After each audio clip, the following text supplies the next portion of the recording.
Neighborhood Committee to order. We have 4 items on the agenda. For those that are not familiar with our process, if you would like to speak on any of the 4 items, put in a card, designate which item you'd like to speak on. If you want to talk about general public comment on issues that are within the purview of this committee but may not be on the agenda, you could just put a card in for public comment. And so we'll get started. If we do not have public comments, then we'll just move into item number 1. Item number 1 is a communication from the mayor relative to the appointment of Ms. Gracie Liu as permanent general manager of the Department of Neighborhood Empowerment. Gracie, why don't you sit on that in there, and I'm going to have a couple of people come up and they put cards in, and we'd ask, is it Dick Rippey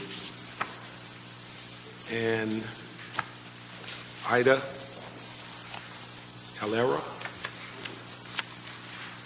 Going up to the front seat here.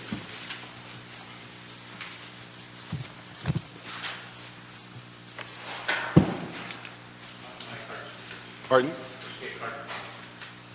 I miss you. Lynn Bailey, come on up. Sir, why don't you start off? My name is Dick Rippey, and I represent the Porter Ranch Neighborhood Council. At our January 8th meeting, the Porter Ranch Neighborhood Council submitted a community impact statement, which I did not think got to your packet in time. Okay. Allow me to read it into the record. All right.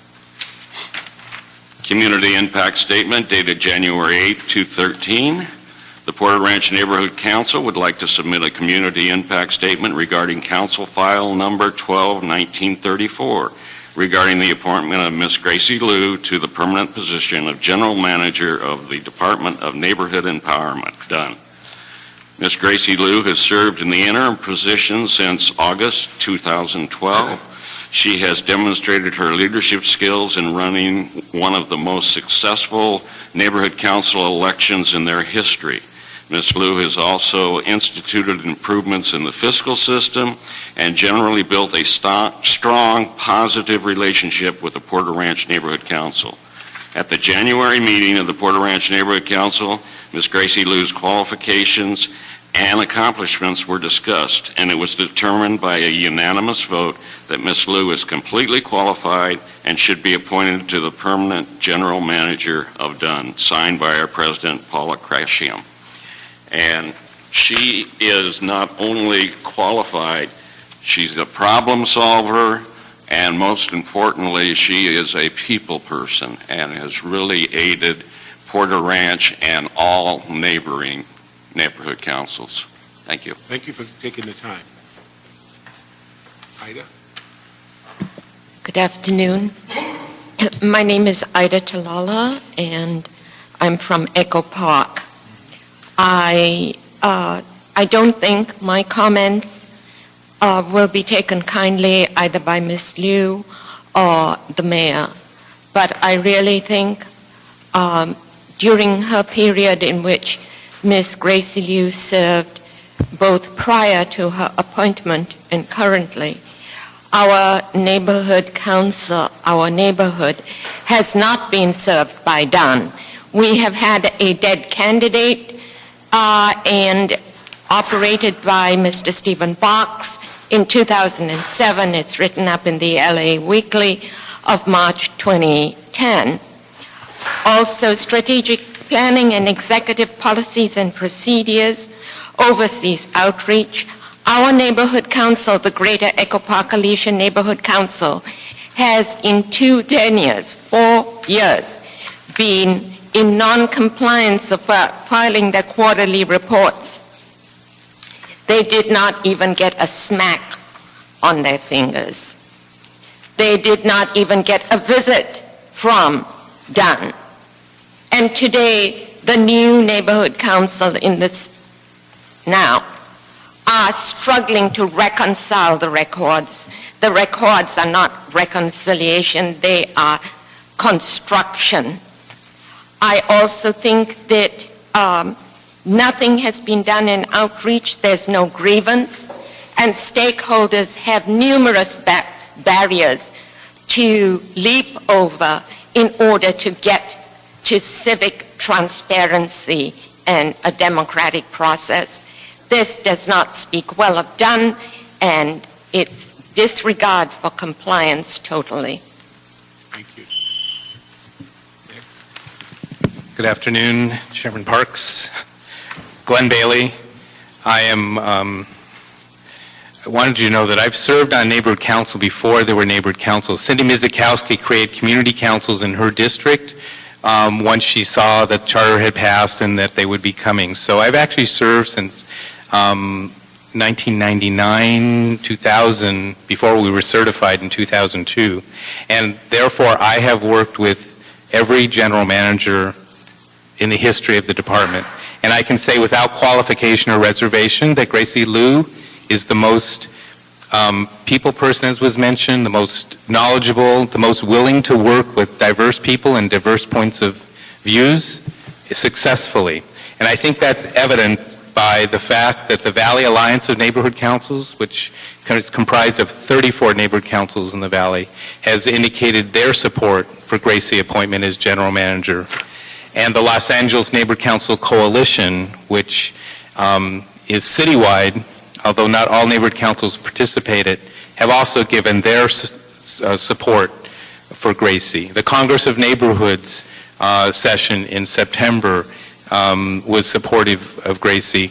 You wouldn't have that widespread support for a person, frankly, is dealing with great challenges. A department that's been decimated by 2/3 reduction of staff, 95 neighborhood councils, varying opinions and abilities. Are there challenges? Yes. Is there more work that we can do? Yes. Can we improve things? Yes. But I honestly believe that Gracie Liu is the best person to lead us in those efforts as we move forward, and I recommend that you approve her nomination by the mayor to be the next general manager. Thank you very much, Thank you. and appreciate both of you, all three of you coming down and making your comments. And so, Grace, you're going to be on the front line here. Why don't you give us a little verbal overview of your experience as the interim and what you see as the goals throughout the next fiscal year? Sure. First of Just all, say the calendar and fiscal year. calendar fiscal, yes, definitely. First, I do want to thank Glenn and Dick for coming, and for Ida too, for pointing out some of the weaknesses that we are actually trying to address. And I appreciate that they took the time to come down here today. I think that, you know, obviously we're in a very tenuous fiscal position. So whenever we do policy, when I'm looking at policy for the rest of this fiscal and calendar year, I'm looking at ways on how we can save money, first of all, but also provide the services that we are mandated to provide under the charter.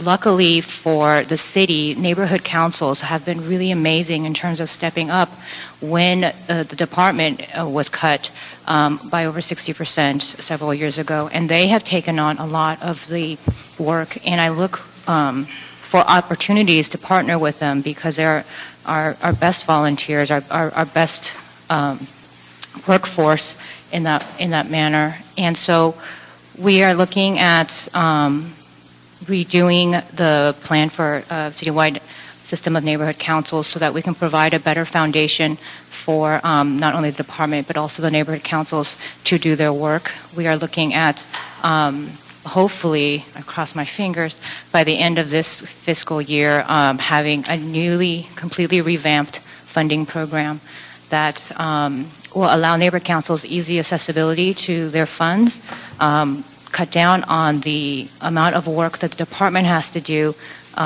in order to process funding, but also have those safeguards in terms of auditing and follow-up that we do need to have for public funds. We are also working with the city clerk to try to partner with them to do the elections for 2014. We both submitted budgets for the elections, and we hope that by combining our forces, we can actually reduce the cost of the elections in 2014. Outreach is another huge thing that we're looking at.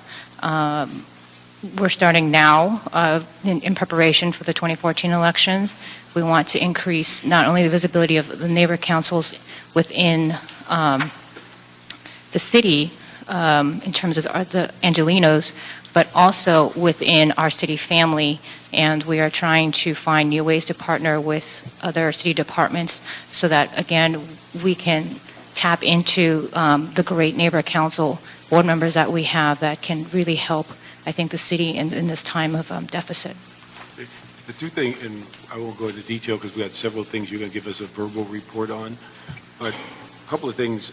What do you see are ways in which we certainly have captured more people in the election process, but what about the ongoing meeting and routine business of more participation in that regard?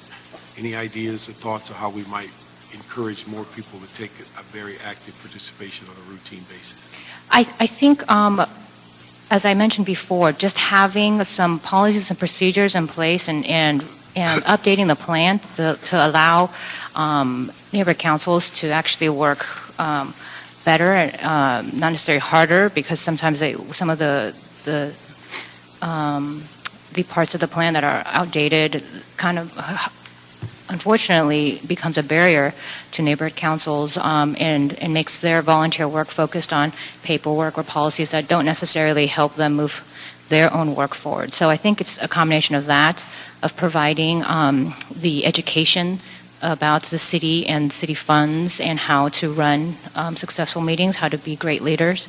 And I want to thank our Councils for Councils and our Valley Alliance and Neighborhood Councils Resource Board for, again, stepping up and trying to help their peers reach out and educate them. And they work side by side with our own staff that have been amazing, I think, in terms of trying to provide all of these services despite the cuts that we have received. And then my final question is that, and we heard it today in council, is how do we enhance our ability to communicate with neighborhood councils so they have appropriate amount of time to evaluate important issues that are coming before council? I think that neighborhood councils actually have spoken on this matter in terms of providing at least a 60-day window for any council file or any issue that's coming before the city council that would affect the stakeholders in the city of Los Angeles. We, on our side, the department side, obviously need to provide accurate roster information, and I know this is an agenda item that I can update you further on, and we are doing that. I think that there needs to be two policies, one about neighborhood councils providing us that information, and then the second part being the department actually maintaining that information and providing it to the city. And I think sometimes, too, in terms of certain departments, the department has to go out and actively educate in terms of how neighborhood councils meet, what's the turnaround time, realistic turnaround time for them to take on an issue. Because I have had city departments call me and ask me, we need neighborhood councils to weigh in on this issue next week. And I tell them, I'm so sorry, that's not going to be possible because they have to have agenda process, and you've got to get on their agenda and whatnot, and then they have to do the final review. So I think it's also educating the city on how neighborhood councils work. Thank you. Thank you. What question are you anticipating that hasn't been asked? I'm sorry, what was that? What question are you anticipating that has not been asked? From you, council member, I thought it would be something about outreach and possibly how many people versus in the city of Los Angeles versus how many people participated in elections. 50%.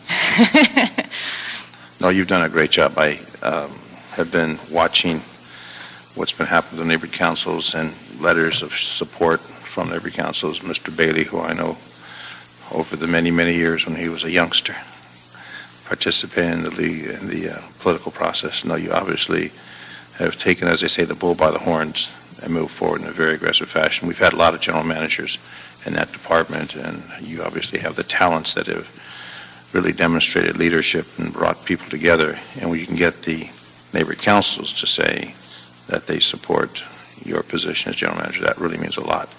And as one of the charter commissioners, along with my former colleague Janice Hahn, we envisioned that that department would embrace the communities of Los Angeles, the many diverse communities, and make it work in a positive fashion. So when you've got people throughout this region that are obviously very, very supportive. Anyone here protesting this? One lady's protesting. All right, you got to have at least one to make it fair. But I think that the appointment, you've earned that appointment as general manager with the great work you've done within the department and your outreach. And I get your emails. You definitely have taken it to a new level. So I would join my colleague, Councilmember Parks, in unanimous recommendation for that position.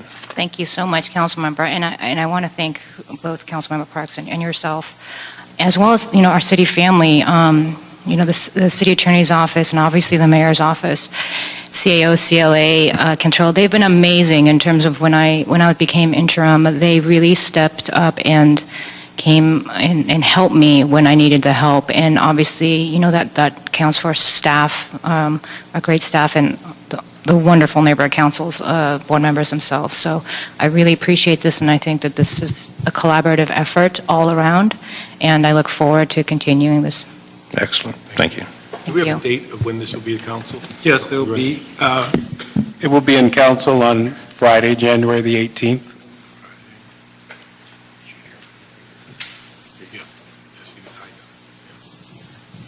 Well, we'll see you on the 18th, Friday.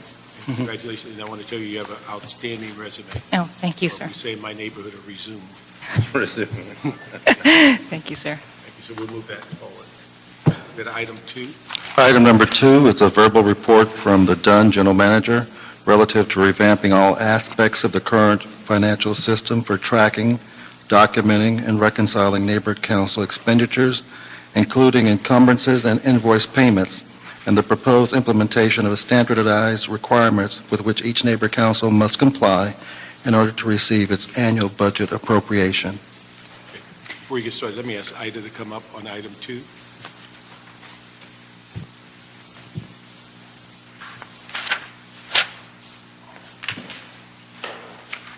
Thank you very much. Mr. Bwang-Hwan Kim, the former general manager of Dunn, called me a disgruntled stakeholder.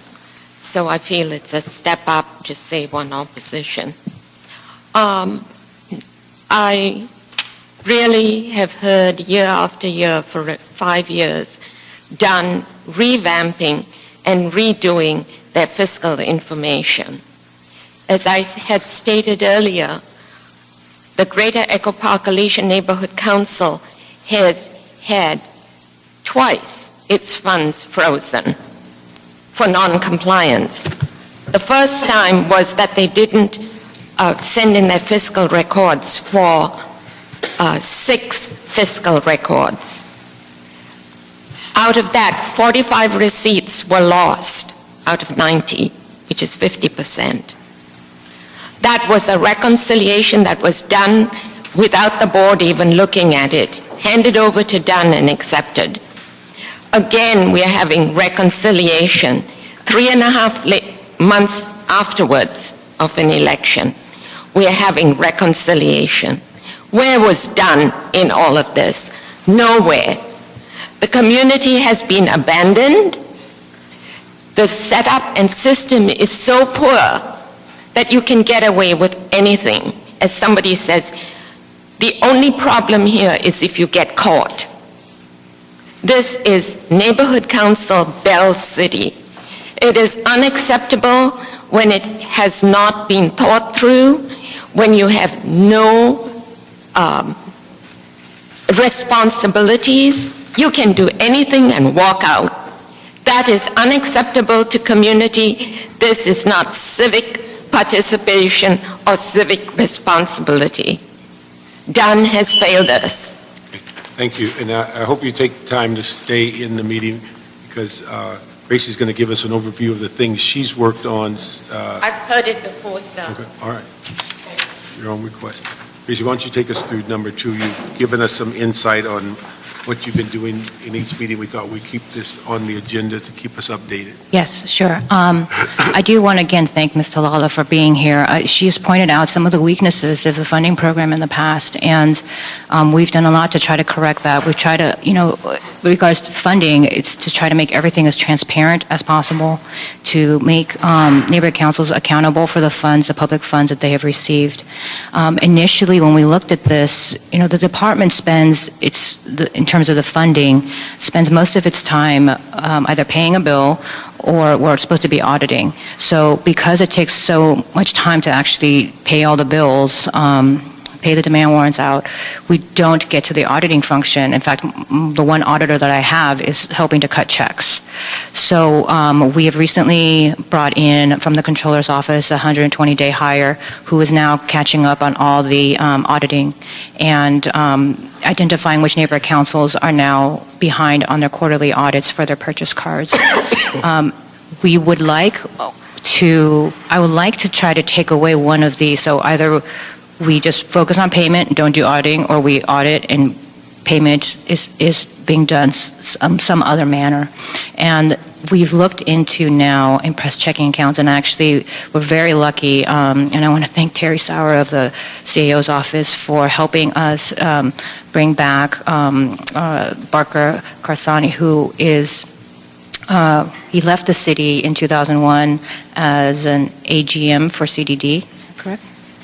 And I'm actually going to bring him up because he started with us last week and has started interviewing, and he's got some great ideas in terms of impress checking accounts and debit cards that we could probably take away one of these functions and then just focus on the auditing part. And he can also explain some of the problems that he sees currently with the neighborhood council funding. So if I could bring you up, Barker.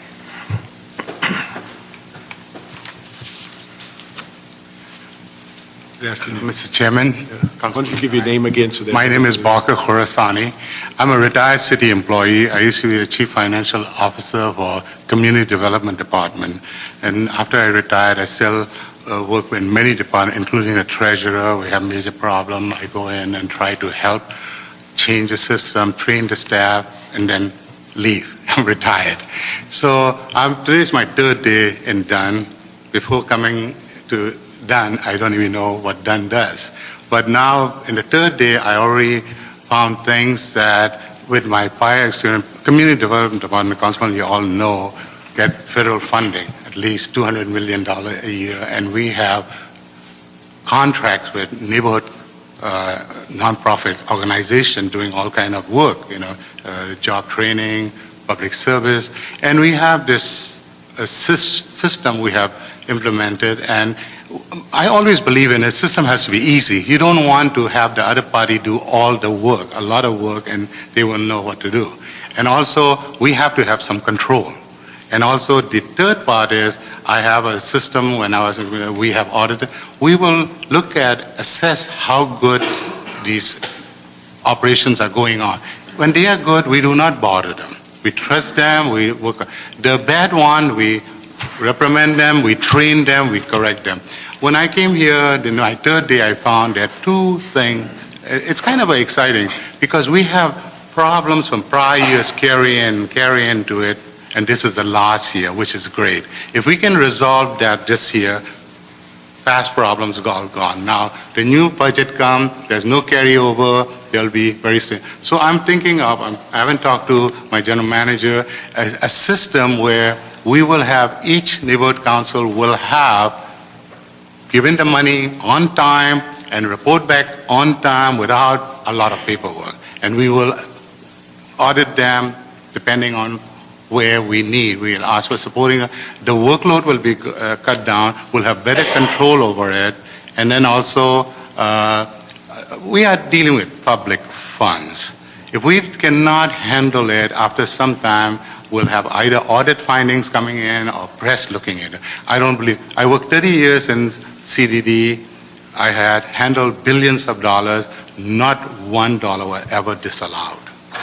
We do the system, if we set it up right, and both parties work as partners, it can. So I'm going to come up with a report, a process, a procedure, and have my general manager look at it and hopefully implement it effective July 1.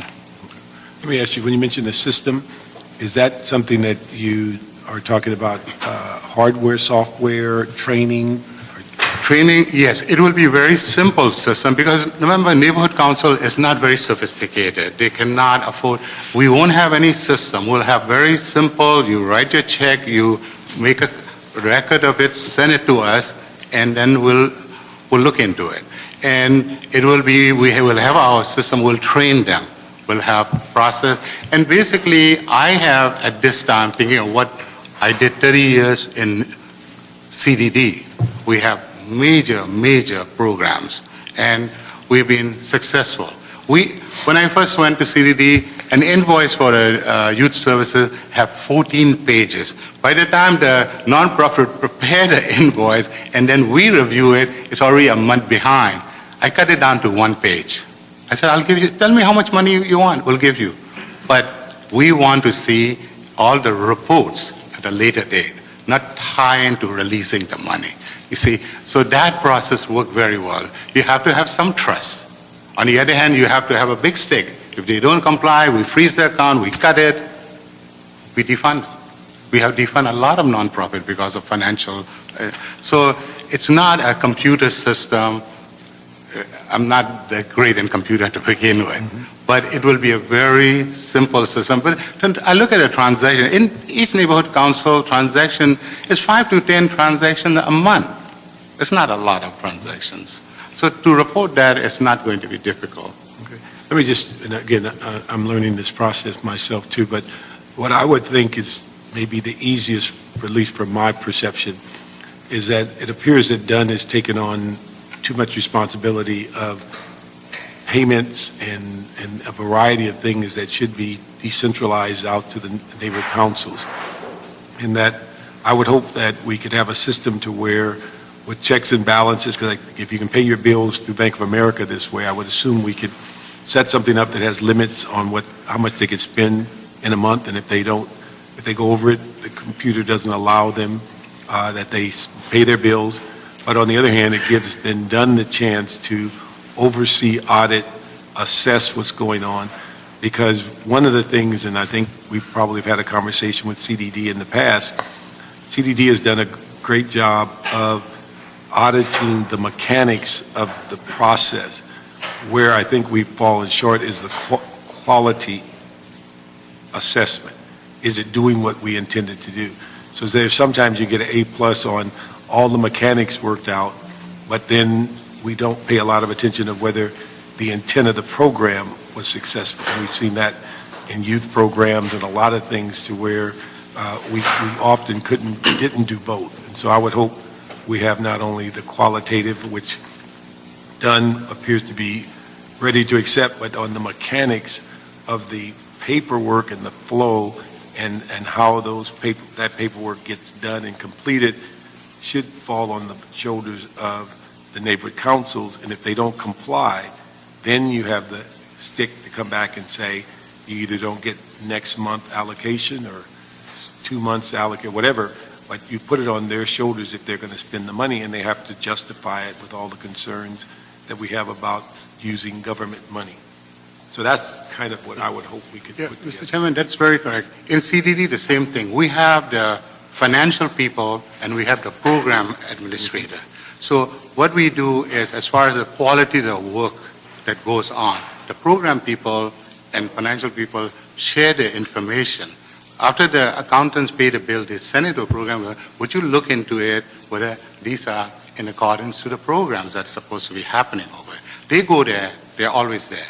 And so we have a partnership going on. So that can be done here too. We have program managers that deal directly with the neighborhood council. They know better than an accountant whether this function is approved, valid, reasonable, or even legal.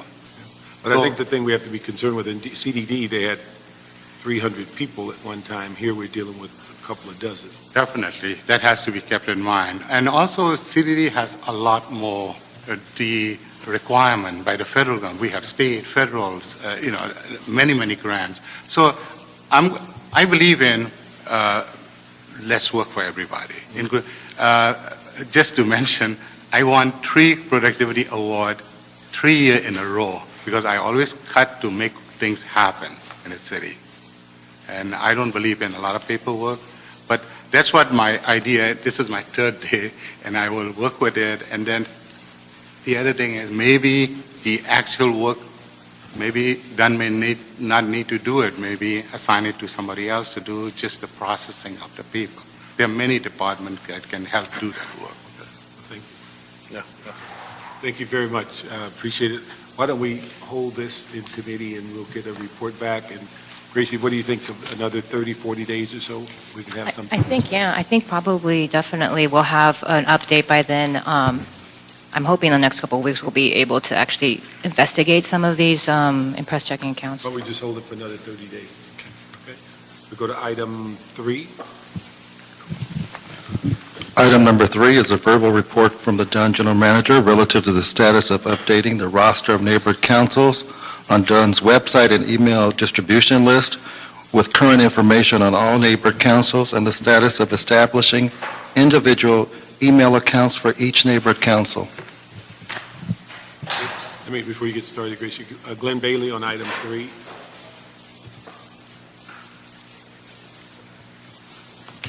Good afternoon, Councilmember Parks, Councilmember Zine, Glenn Bailey. I know I've been following this issue that you've been discussing for a while now.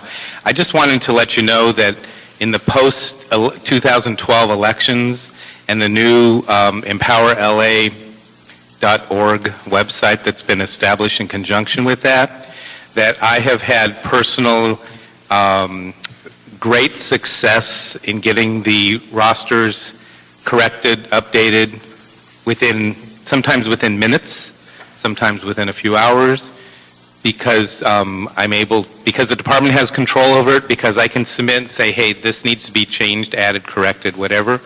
An additional feature, if you haven't scrolled through that, listings for each of the neighborhood councils, is that the ethics training certificate expiration date has been added by each of the neighborhood council board members.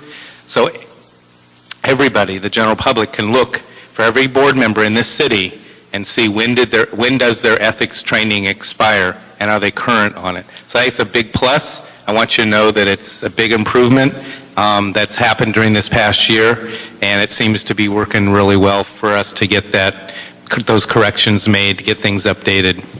And this is based on the last election, so we're updated as of the last election and officers. Yes and yes. This was created, I think, in conjunction, well, you can ask the staff, but it went live earlier in 2012 before the elections actually started. And then once the elections finished, they were able to populate the rosters for each of the neighborhood councils. And my role in being involved with and knowledgeable with several of them, when I saw that there was an oversight or an error, I brought it to the department's attention. If someone's name was missing, or a person's name was misspelled, or whatever it was, an ethics training expiration date was, they forgot to add the 2 years on, or something like that. I was able to bring that to the department's attention. It's been able to be corrected really, really quickly. Okay. Thank you very much. Councilmember Parks, so we have set up those 95 neighborhood council emails on our EmpowerLA.org address, so that, for instance, if you wanted to contact our leader neighborhood council, you would email anc@empowerla.org, and then your email would then be disseminated to all of the board members. We are going to be distributing that information to all the city family, so that they will have that access. In addition, we are digging down even deeper in terms of getting all the executive officers separated out. Planning department is working with us to get all of their planning contacts. We've also assigned email addresses to the budget advocates, as well as to all the neighborhood council alliances, so that they can have easy access, or stakeholders as well as the city can have easy access to those folks as well. So we plan to keep these updated. We will be doing a policy via funding, because most of, obviously, all the neighborhood councils have to keep their contact information updated for us to know who is voting on those public funds, and so that any changes, they must let us know pretty quickly so that we can update it on our side. Let me go, what did we end up with going with the Gmail account as opposed to a city email? So the ITA told us that they couldn't, because of firewall issues, they couldn't do an lacity.org account. So what we did, because we have empowerla.org, we went ahead and set up for a couple $100 additional email accounts under that website, that web domain, and that allows us to assign these websites to the neighborhood councils. So each neighborhood council, when you send it to them, all of their council members get it, or their board member? Who gets it when you send it out? All of their board members, Board members, yes. okay. And then at that point, they could forward it to whomever they would like. The other thing I was going to ask you is that the city clerk puts out almost a daily report that shows the distribution and where every motion that comes through council is distributed, what committee it goes through. Is it possible that we have the ability to put the neighborhood council emails as a group so that when that report is done, they get it automatically? That would then help them monitor by CF number things that may be of interest to them. Yes, I Then- can, go ahead. And then from there, I would think if they found an item that was of interest, they could actually go on the CF number, and then from there, they can put in for a email when that item moves. So it would give them the ability to decide on the clerk's report what exactly they would like to monitor. And again, they put it out at least 3 or 4 times a week if they don't do it every day. But every motion in the council is on that, what do they call it, transfer report, I think it's called. Yes, I believe that's not going to be a problem to do. The issue, I think, though, again, is that more of an early notification for neighborhood councils, because even if they get the agenda, if it's just a typical Brown Act 72 hours, they still wouldn't have the time. This is well before the agenda. This is where if I go to council tomorrow and write a motion, ABC motion, within a day or so, the city clerk puts a report together that says, this motion is going to the E&N committee. Oh, I see. And this Okay. is the Before CF then. number. Okay. So people can then monitor, they can then go to that CF number and hit the little envelope Mm-hmm. and say, send me an email every time that item moves. Mm-hmm. And so it's something to wear well in advance of the agenda. Now it doesn't capture generally those that might get waived and stuff Right. like that. Right. The key is the 99% of our work gets in committee some way. It's a matter of them having well in advance of being made aware of what motions are in play and what committee they're in and how they may want to monitor them. Yes, we can definitely do that. We are actually including some of the more important council file numbers on our email news blast. And in our budget request, we did ask for staffing to actually help us track that so that we can help neighborhood councils track as well. But that's a very important notification, so we will contact city clerk and set that up, and also teach neighborhood councils how to actually use that as well. The other thing, we just had a new general manager of ITA, Mm-hmm. and one of the things we're going to meet with him and talk about what some of their, because they get a 5% of the cable money that comes in is for public access. And one of the things we want to talk to them about is how much of the responsibility they may have in updating your outreach and community access files along with city clerk as part of that funding that comes in for cable TV, because all of this is community access in some manner. Oh, that would be great. Yeah. Thank you. We'll let you know how that goes. Thank you very much. Okay, thank you very much. But that would be, I think, a major plus. That would, if we can get those emails into the system at the city clerk, that transfer report tells them almost daily. Right. Oh. They can- Pardon me, Mr. Chair. I could elaborate on that if you wish. I believe you're referring to the city clerk's referral, Referral, that's what I call it. council referrals. Yeah. And that is put out basically on a daily basis as files come in. we put out a report and we indicate which files have been assigned to which committee, and that can be subscribed to through your email by going to the city clerk's website and just putting in an email address, and that would be sent Can they do it in on a bulk daily email if basis. they had a group? Could they do it in bulk email if they had a group of 95 emails? Could a group go in there? I Or would they have to do it individually? I would imagine that would have to be individually, but I can check with our city clerk IT staff to find out if that's possible. And when that referral report is completed, that's when they issue the CF number, right? Right, once an item is received by the city clerk, it's assigned a council file number, and then all of the referrals that were received for that day, a referral document is prepared and emailed out to those who wish to subscribe to that document. The other thing I think would be important with that referral document is that then if neighborhood councils wish to have a community impact statement, they will have the CF number that they can submit it to without having people search for the subject. Right. So it would give them early access, early knowledge, if we have the ability to get all their numbers in there. And then they, we cut down, I think, on some of the complaints about the 60-day rule. They would know well in advance of their agenda, because as we know, many of these things don't move immediately. Okay. So they would be in committee, but that asking for that request of notification, once you know the CF number, it will tell you this item is assigned now to the E&N committee, or it's going to council on the 12th. You can then monitor that individual item.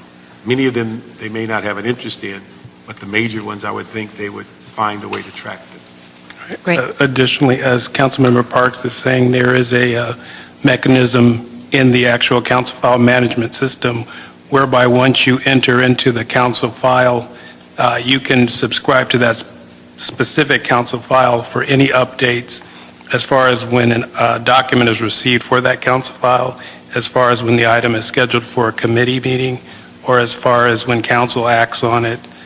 So any activity on that file will be emailed to the subscriber. Thank you for the We call it the information. little envelope in my office. Okay. Sounds like a big envelope. Okay. No, but it does. I think it will eliminate some of this discussion about not being made aware. Okay. So if we can figure out how we can do that. Thank you. Thank you for the recommendation. Anything else on item 3? Yes, sir. Let's go to item 4. We have one card on 4, Mr. Bailey. Pardon me, Mr. Chair. Will we be holding this We're gonna item hold in that committee? also. And also we'd ask, as you keep working on that item, if you could ask, if you need help from ITA, CAO, CLA, that you bring them into the fold to help you pull this item together so we can refine that process. I will. Thank you. Thank you. Okay, so we'll hold that in committee. All right, next item, on item 4, we can read that in the record. Item number 4 is a verbal status report from the city attorney relative to the recommendations for standardizing the factual basis, stakeholder definition, qualifications, and documentation. Okay, Mr. Bailey? I was sort of waiting to hope to hear what's been discussed on this and then chime in, but There's not been a lot discussed. This is today, we're bringing this to the. okay, for the well, first thank time. you. Okay. So some neighborhood councils have a great concern about this, others don't. The direction from a few years ago was that you needed to have at least one factual-based stakeholder position on your board, and that there be just that one position for neighborhood council, for factual-based stakeholders to vote for. Some neighborhood councils didn't realize that they needed to adjust their bylaws to restrict, if you will, the definition in terms of a person who lives, works, owns property within the neighborhood council versus other type of stakeholders. So they didn't do that. So they were kind of surprised when most or even all of their positions could be voted on by the factual-based stakeholder. And then the other issue is, I'm sure you're going to have a discussion on, is the actual definition. Is it just someone who goes to Starbucks and gets a receipt? Is that somebody who was meant? Or is it somebody who perhaps doesn't live, work, or own property, but perhaps spends a substantial amount of time and involvement in the community because they go to church, in the community, and they're involved in the affairs of that institution, or they go to school in the community, or they teach in the community, or have other types of significant levels of involvement in the community, and how do we accommodate them versus the Starbucks receipt folks? And I think that's, that has certainly been brought to bear in a few of the elections that were held during this past year. But it just, even where it wasn't brought publicly attention, there is concern. I know in my neighborhood council, we had about 38% of the folks were factual-based stakeholders, and they were able to vote on for 11 out of 18 positions. I'm sorry, 10 out of 18 positions. Let me just, and let me ask Gracie to come back up. Let me just give you my perception. I having watched this for the entirety of its existence, I just don't believe that the intent on the neighbor councils was to bring a receipt from Starbucks and say, I'm now a stakeholder. I think the original definition in the charter was broad enough. I think if you have other stakeholders such as people who, work, teachers, they're already included. But I just don't think the intent was that you can bring a receipt in and say, I buy Starbucks once a week here, but have no other connection, that you then get to vote on 10 of the 18 positions. Or you all of a sudden, flood Starbucks that night and bring in 40 people to vote in otherwise an election in which during that time or during that year, you don't show up any other time. So that's my issues. I think that what we're going to ask, and we're going to hold this in committee, but we're going to ask Gracie, along with the CLA, and also the city attorney, to look at this from the legal aspect, the intent of the charter, and start from as though it doesn't exist and come up with what could be recommended, so that we're, on the one hand, providing a democratic process for those who have a legitimate stake in the community. And again, what is that stake? But it can't, in my judgment, can't be so frivolous that I just wander through the community on election day and stop at a store and buy something. I think that's basically begging the question as to democracy, and it has all kinds of issues that you can create fraud in the process. And I misspoke. I shouldn't have said teacher. I meant say students. Yeah. Students, people who are not the working, but, for the school setting. Yeah, but I think, if you have, say, on the one hand, university students that are there, work on the college campus, I think there's got to be some consideration of whether they do have a stake in the community in some regard. But again, that's far greater than, I eat at the restaurant Right. On my way to the meeting. There's no question if they work. That's not in dispute. It's if they're just a student and they don't live or don't work. I think we got to evaluate that and see. But again, I think it's very important that after 10 or 12 years, we eventually put the stakeholder issue to bed, and that we're not debating it in 2014 at the next election or at 95 different meetings every month. So we'd hope that we can ask the CLA and the city attorney and the department to evaluate that with the input, certainly, of neighborhood councils, to figure out how do we come up with a balance as to what a stakeholder is that's legitimate and serves the purpose of the neighborhood councils. Yeah, we are working with the city attorney's office on this, and Councilmember Huizar's staff. The plan, the Board of Neighbor Commissioners is reviewing the plan right now, and they will take up that matter within early February. So we're hoping that we can move that piece of it at least first, so that it will be ready for the elections. Yeah, it's a difficult question, and I think that's why it's taken 10 to 12 years Yeah, but I think it's very to figure it out. question in the one regard of putting substance around it, but sometimes the interpretation is far broader than I believe maybe what the intent was. And it may start off by basically eliminating its current definition and coming up with either an add-on to the stakeholder or something that makes it more meaningful. I don't think it's in our interest that we have elections every 2 years and people believe that it was taken from them by some quirk or someone had a way to get around the system. I think they should rely on the system, understand it, and it shouldn't be for those who show up that day. It should be those who work through the system every day. So we'll leave that in committee and ask for that report back with the CLA and the city attorney working with Dunn and all of them working with neighborhood councils to create a stakeholder definition that's suitable for the neighborhood councils as intended by the charter. Okay, thank you. That's our last item. Does anyone have anything else? No other public comments? Thank you very much for attending.